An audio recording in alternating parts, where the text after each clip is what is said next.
I don't want to say C9 has reached their peak because I don't think they really have. They could definitely get better as a roster. They've only been together for a few months, but at the current moment, they seem to be struggling to win even in games where HeavyGod is dropping like 110 ADR, including this series against 9Z, who's a team based on the names. I mean, Icy, by the way, has been playing amazing so far on C9, at least as far as the stats go, and they barely beat 9Z, while HeavyGod drops actually over the series, I think something like 109 ADR, which is kind of ridiculous. And when I look into the stats a little bit more, he's actually got insane stats when it comes to gun rounds, despite, I mean, he's playing some favorable roles, but he's not really getting set up an insane amount. He's just making a lot of really smart plays and winning almost every gun duel he's in. Yet, again, they're not exactly having impressive results. They've lost to some pretty weak teams. They lost to the Mongols, which I think is a pretty fair loss to have, but they've lost to teams like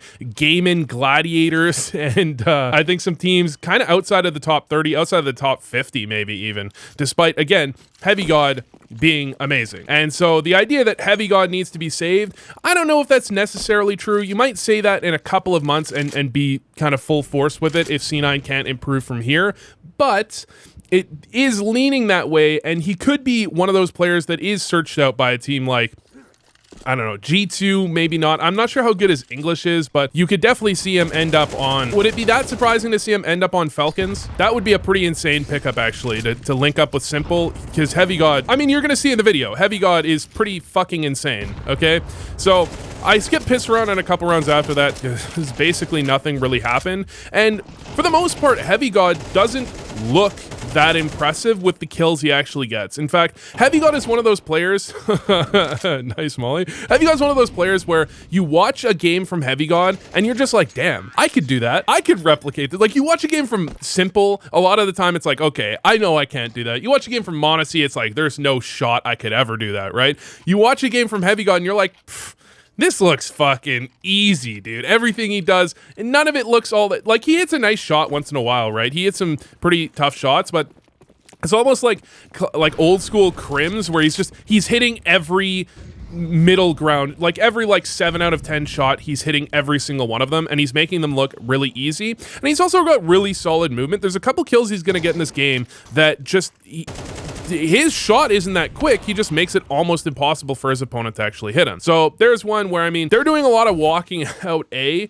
which looks pretty tough to do, but in their defense, I mean, I guess it's Boomich calling, in his defense, a lot of these are set up with some pressure across the map, so it's not like they're just walking out completely dry, although this does seem to be the strategy that they're running with to actually try and attack the A site against 9Z specifically. And I mean, obviously it's working since they're up 4-1 already, although, I mean, that's only one gun round after pistol round, but still, HeavyGod, he actually plays kind of around the map. You know, the way C9's playing ends with HeavyGod sometimes going underpass, sometimes he goes top mid, a lot of the time in this game he's going towards A, and sometimes he's kind of all over the place depending on how the team is actually playing out the round. But this is a pretty standard peak. He gets the right timing on Waso peak there. I mean, that's just going to be the reality of it. But I feel like one of the things people underrate is if you can just hit every easy shot, I feel like it's actually very easy to get like face at 10.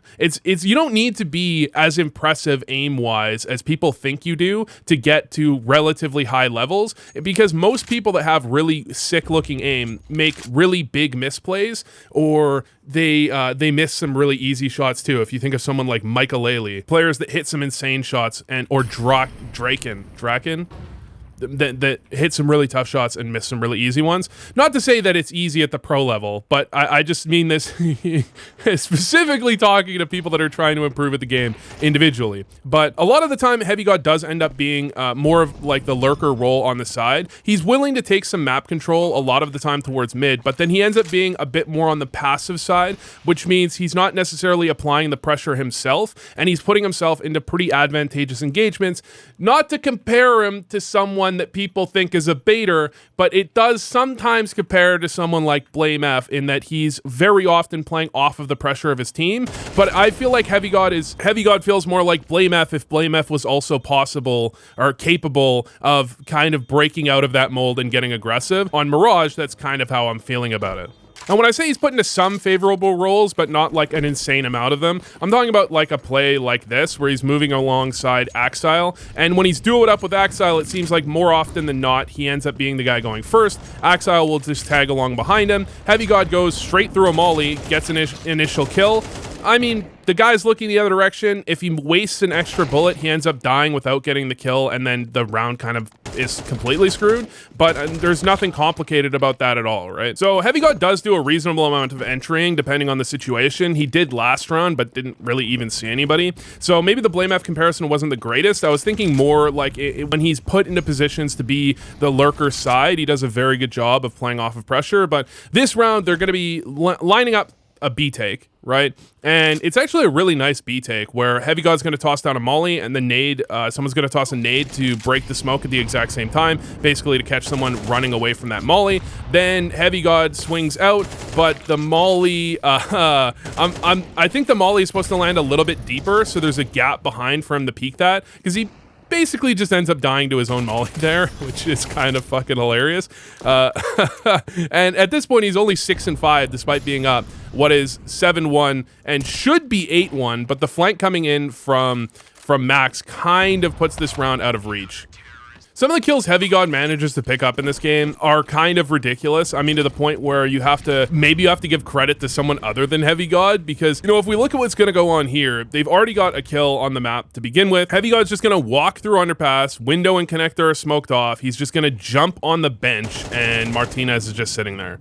And that's one of those ones where it's like, dude, he's just killing people on the side. Like, and that's one where Martinez just can't really allow that to happen. That's kind of ridiculous to allow that to happen. It may very well, and I don't know if I want to give credit for it entirely because we don't know what happened, but it may very well be that the way they've been setting up these rounds, they set up a play where, you know, Cloud9 almost only ever do that when they have nobody underpass, and they've set it up throughout the game that underpass is clear in those situations, so Martinez isn't expecting it. And then you look at that and you're kind of thinking like, okay, well, this is just a one-off, but it's not, right? Because HeavyGod is ridiculously consistent at performing to this very high level that he's performing to here. And I think the play he makes near the end of this round is actually a very important highlight, right? So he got the initial kill, wasn't uncomfortable making his way, trying to clear out towards A. Then he ends up holding towards jungle, and you've got a player coming up connector on him here. Now, this is one where rather than pushing through the smoke, which is very dangerous, right? And his teammates are playing far back, so they wouldn't be able to protect him if he did push through that smoke. It really would have been probably a bad play. Rather than trying to push through that, force through it, which a lot of players would make, or wait it out, he actually moves his way, jumps back around to window, and even though Buddha hears him, maybe he didn't hear him, I thought he heard him and turned around, the bomb's planted for him here. I mean, not perfectly for him, but it's planted in the middle here, which basically means it doesn't matter if Buddha hears him, as long as he can get into a good position and prevent the bomb defuse, and his teammates wasted enough time that he was in a very favorable 1v1 there that he can close out easily. And the same thing goes especially for ecos or anti-ecos, not forcing trades. I feel like HeavyGod is actually a great player to learn from in terms of his playstyle, because he just doesn't make a lot of mistakes that you could see many players, even high-level players, making. Panicking in certain scenarios is one of the biggest criticisms of Hooksy as a player, was that his teammates would die and he would kind of panic or force aggressions in scenarios where it just didn't make sense. And HeavyGod doesn't seem to ever fall into those traps, right? So just going for some control of middle here, already 4v5 to begin with off of the kill from DGT, the aggressive playoff cat. Obviously, HeavyGod had basically no chance of trading on that one. Then they want to make their way up towards Cat, and a reasonable flash, by the way. I only learned like maybe a year ago that this is actually a sloped wall. I played this game for that long without knowing that, which maybe is an embarrassing thing to admit. But moving up short, his teammate's actually going to end up dying here in a second. Maybe you could argue if whether or not he should have turned to be spamming that smoke, because kind of abandoned Inters here. But maybe the idea was that they were supposed to back up because Axile got in a window, and if Inters doesn't die there, maybe they could have actually adjusted to make his way over to A. More likely, I think the idea was that they should just delay on Cat because Axile's got the flank, right? That makes a ton of sense. So maybe that was just kind of a miscommunication, but then he doesn't like force out trying to swing and get the trade or pick up the bomb immediately, which is a very common error, a way to lose the round. Forcing out trying to grab a gun that you pick up on an eco or grab the bomb immediately. He just waits his time. Wasso Peak walks right into it thinking, well, if there was a second guy cat, they probably would have grabbed the bomb or been spotted already. Turns out that's not the case, and that's a couple of kills for HeavyGod again. And then this goes right into the round where I was talking about that this is a very specific round in just the way this engagement works. It looks terrible, but it's not at all when you look at it from the enemy's POV, because initially they go for very fast mid control, very aggressive in taking that control. He's making his way up towards chair, and I mean, if you look at the way this engagement actually plays out from HeavyGod's POV, I mean, he misses his first couple of shots and then just kind of like moves back into the angle and finishes DGT off. This is what I'm talking about when it looks like, oh my god, I could do that so easily, right? But then if you look at this from DGT's perspective, it's not an easy shot for him to hit at all, because he kind of strafes past HeavyGod's angle, and then HeavyGod just kills him so it's like Donk, where Donk doesn't necessarily hit headshots every single time, but when he doesn't hit the player in the head, when he doesn't insta-give them, Donk is insanely effective at, you know, shooting, like spamming them in the body to finish them off very quickly.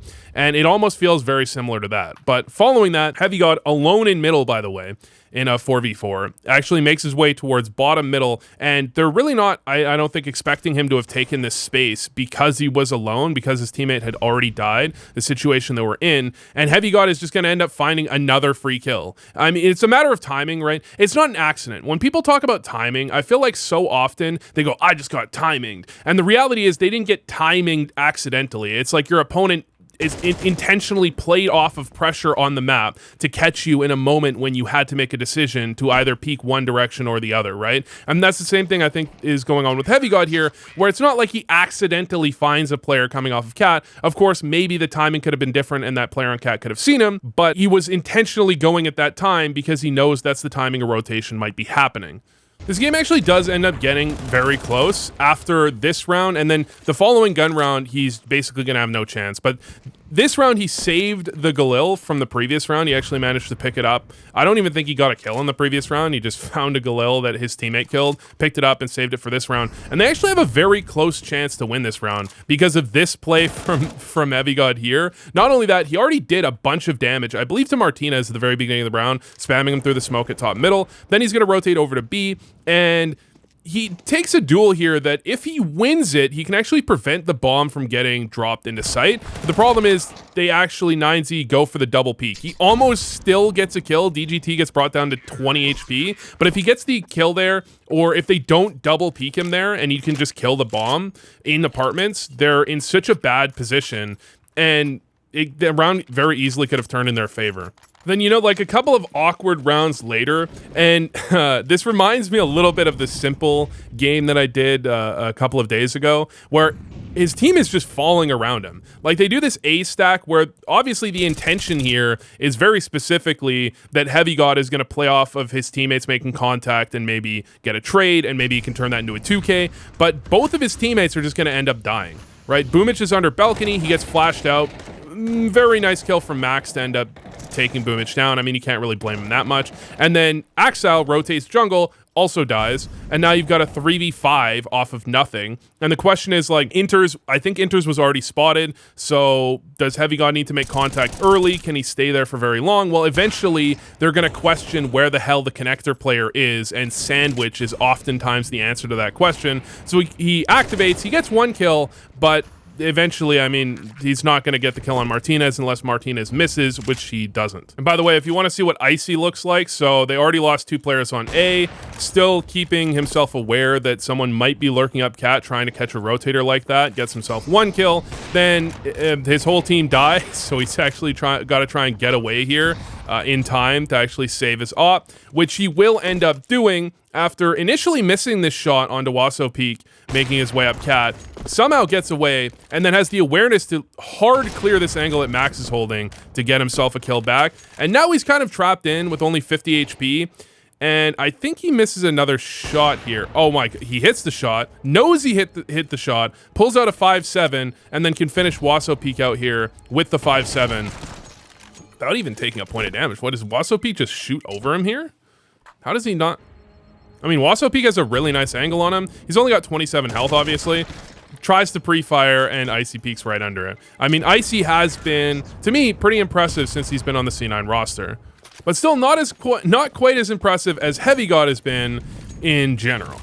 And connector player on CT side, this is, people talk about this as a spot that you want one of your better riflers playing. Axile is actually in window at the moment, and HeavyGod's playing con. HeavyGod does end up starting window a decent amount of the time because Icy has a lot of agency to kind of do his thing, I think, and they'll kind of make it work around that, which includes HeavyGod starting in a lot of different locations depending on the round.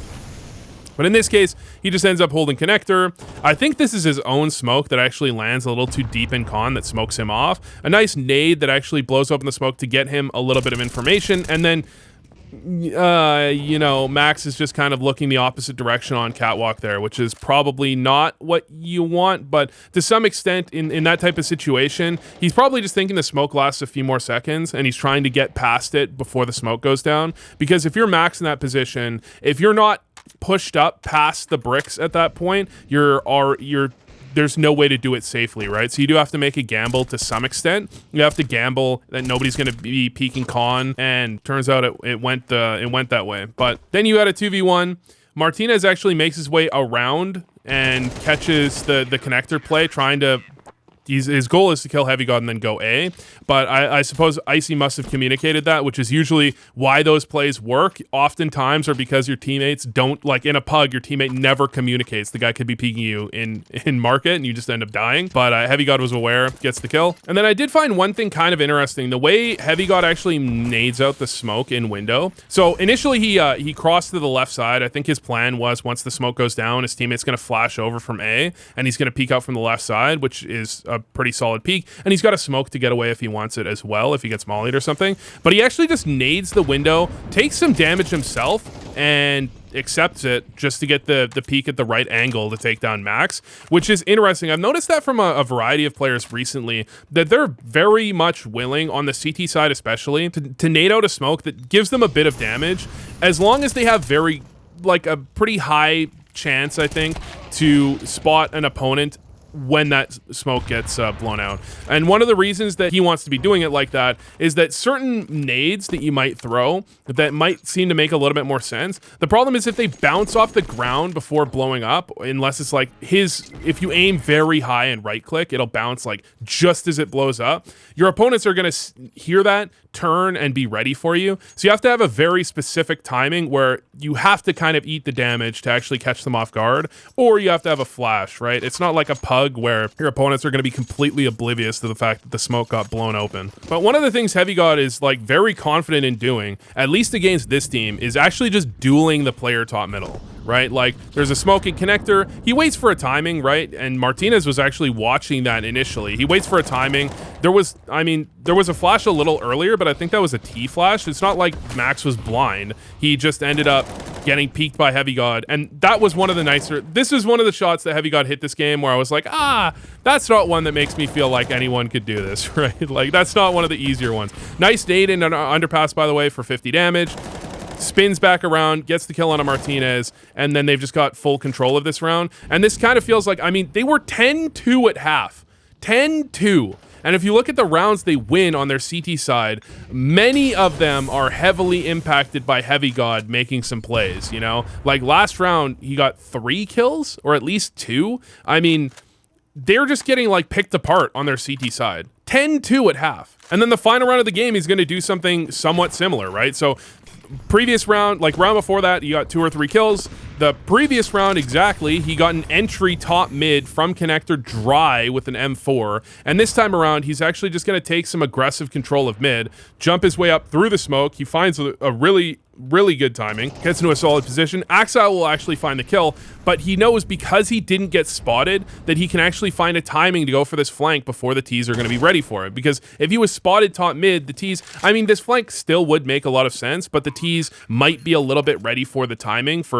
They'll be starting to kind of think about it maybe, even though the flank probably would still be a good idea. But because they didn't see him, he's just in the perfect spot. DGT has no idea that's happening, and 3v1, the game's completely over. whatever. But I mean, when I say HeavyGod needs to be saved, I'm talking about the fact that he dropped 100 plus ADR in both games, ended the series with like 110. Many of the rounds they win are honestly kind of carried by HeavyGod finding some really strong entries, and they're still winning 13-10.